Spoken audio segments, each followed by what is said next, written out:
Oh no. So as I was moving things around in the kitchen, I poked a hole in our new bag of flour.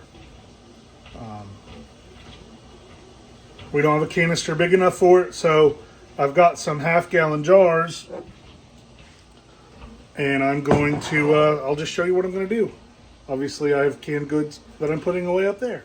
So here's what we're going to do. First, I have a vacuum canner that, and I use these labels on everything. But anyway, so I have my vacuum canner, or my vacuum sealer here.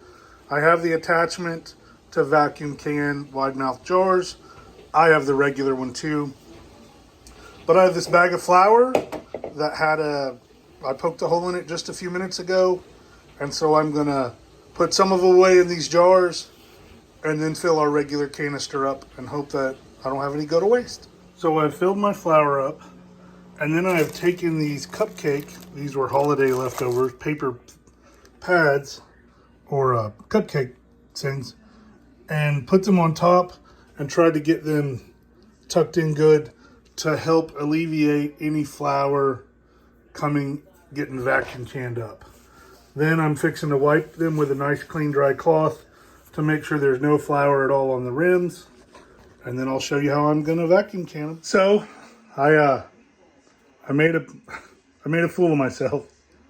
I don't know. Anyway, so when I put my lid on, I kept the ring on and was wondering why it didn't work very well.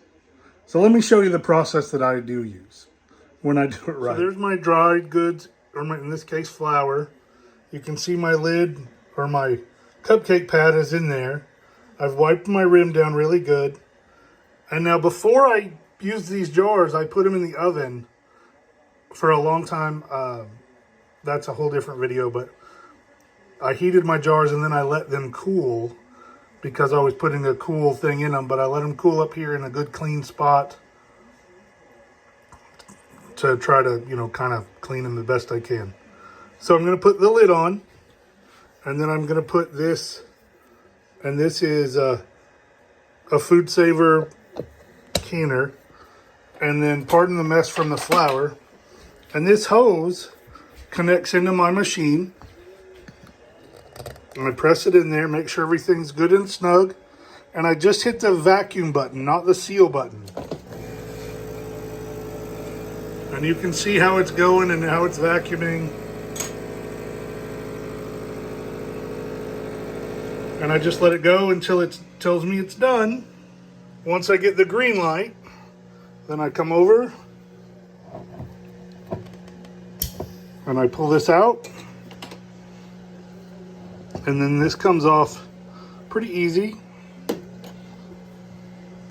And then there's me lifting the jar of flour by the lid. Now, when I store these, I'm not going to store them with a ring. It really wouldn't necessarily matter.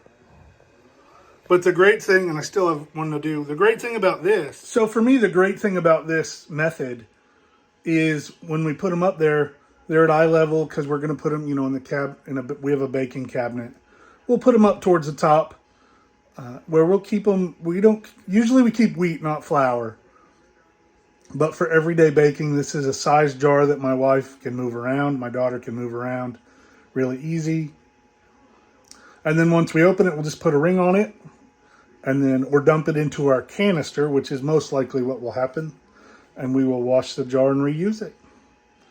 It lets me buy bigger volumes of flour because we use it. But in this case, the bag was on sale. And so, it was like 10 cents a pound cheaper. So it was worth it. Everything else we had, and this way we have readily available flour that will store better than just a bag or a regular countertop dispenser. And I get to practice my vacuum canning.